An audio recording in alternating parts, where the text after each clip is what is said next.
గణేశాయ నమః. సరస్వత్యై నమః. శ్రీగురుభ్యో నమః. హరి ఓం. జ్ఞానప్రదీపిక ఛానల్ని వీక్షిస్తున్న యూట్యూబ్ ప్రేక్షకులందరికీ జ్ఞానప్రదీపిక ఛానల్ తరఫున పాతూరి జ్ఞానేశ్వర శర్మ హృదయపూర్వక నమస్సుమాంజలు. వైశాఖ శుద్ధ సప్తమిని జహ్ను సప్తమి అంటారు. దీనినే గంగా సప్తమి అని కూడా అంటారు.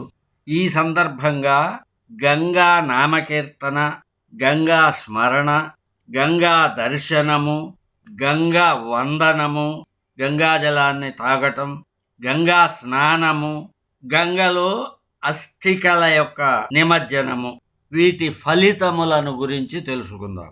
గంగా గంగేతి యో బ్రూయాద్ యోజనానాం శతైరపి ముచ్యతే సర్వపాపేభ్యో విష్ణులోకం స గచ్చతి అని పద్మపురాణంలో చెప్పబడింది. 100 యోజనముల దూరములో ఉండి కూడా గంగా గంగా అని ఎవరైతే జపిస్తారో వారు సమస్త పాపముల నుండి విముక్తిని పొంది విష్ణులోకమును పొందెదరు. ఇది గంగా నామకీర్తన యొక్క ఫలం. గంగా స్మరణ యొక్క ఫలాన్ని చూద్దాం. ఉత్క్రామద్భిశ్చ యః ప్రాణైః ప్రయతః శిష్ట సమ్మతః చింతయేన్ మనసా గంగాం సగతిం పరమాం లభేత్.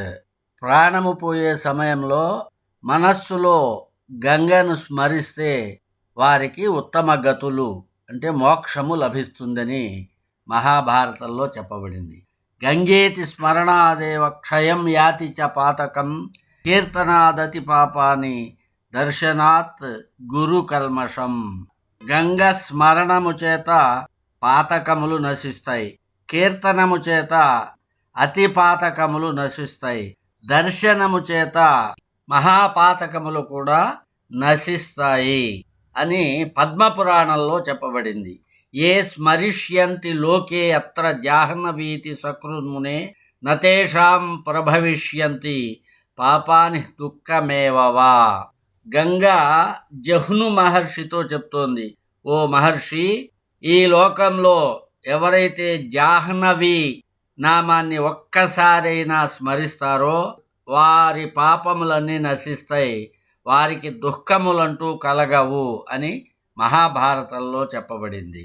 గంగా దర్శన మాత్రేణ బ్రహ్మహాపి నరః క్షణాత్ ముచ్యతే ఘోర పాపేభ్యో మునే నాస్త్యత్ర సంశయః.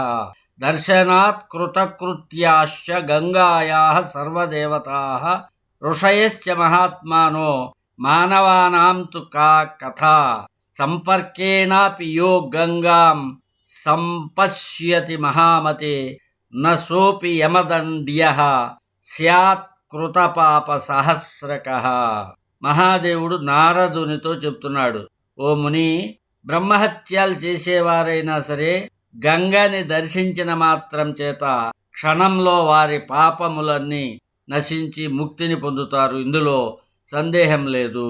భగవతి గంగా యొక్క దర్శనం చేత దేవతలు, ఋషిగణాలు, మహాత్ములందరూ కృతకృత్యులవుతారు. ఇక మనుష్యుల సంగతి చెప్పేదేముంది? ఓ మహామతే, గంగా దర్శనాన్ని పొందిన వారు 1000 పాపములు చేసిన వారైనా సరే వారు యమదండమును పొందరు అని భాగవత పురాణంలో చెప్పబడింది. వాంగ్ మనః కర్మజైర్గ్రస్తః పాపైరపి పుమానిః వీక్ష్య గంగాం భవేత్ పూతో అత్ర మే నాస్తి సంశయః. మనస్సు, వాక్కు, కర్మల ద్వారా చేసేటువంటి పాపముల చేత పీడింపబడేవారైనా గంగ యొక్క దర్శనం చేత పవిత్రులవుతారు. ఇందులో సందేహము లేదు. దర్శనాత్, స్పర్శనాత్, పానాత్ తథా గంగేతి కీర్తనాత్ పునాతి పుణ్యపురుషాన్ శతశోథ సహస్రశః.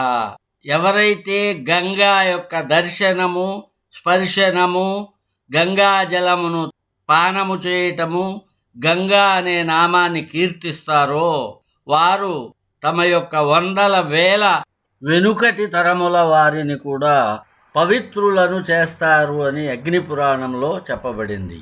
గంగా స్పర్శన ఫలం.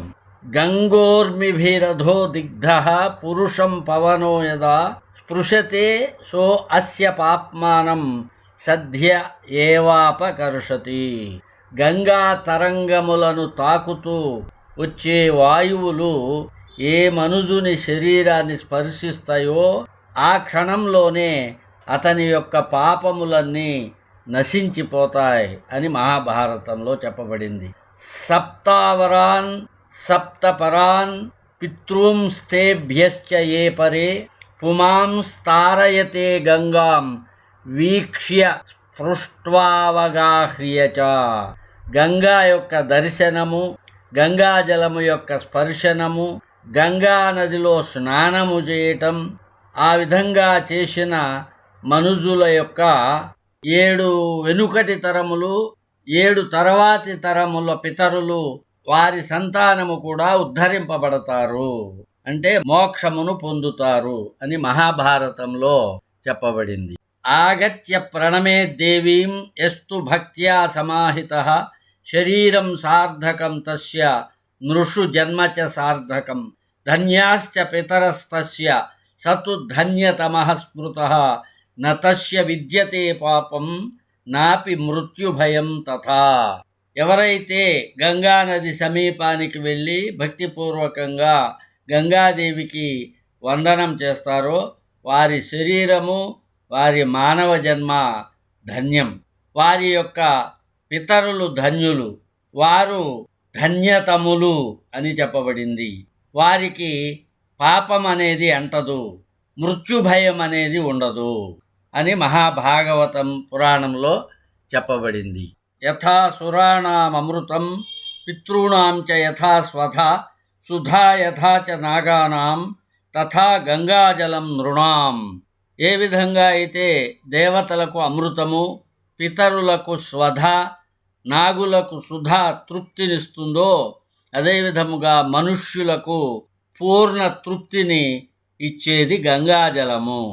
చాంద్రాయణ సహస్రాచ్చ గంగాభ్యః పానముత్తమం గంగాం మాసంతు సంసేవ్య సర్వయజ్ఞ ఫలం లభేత్. 1000 చాంద్రాయణ వ్రతముల కంటే గంగాజలమును పానం చేయటం ఉత్తమము. 1 మాసము గంగాజలమును సేవించటం వల్ల ఆ మనుజునకు సర్వయజ్ఞములు చేసిన ఫలితం లభిస్తుంది అని అగ్ని పురాణంలో చెప్పబడింది. గంగా నదిలో అస్తుల నిమజ్జన ఫలితం.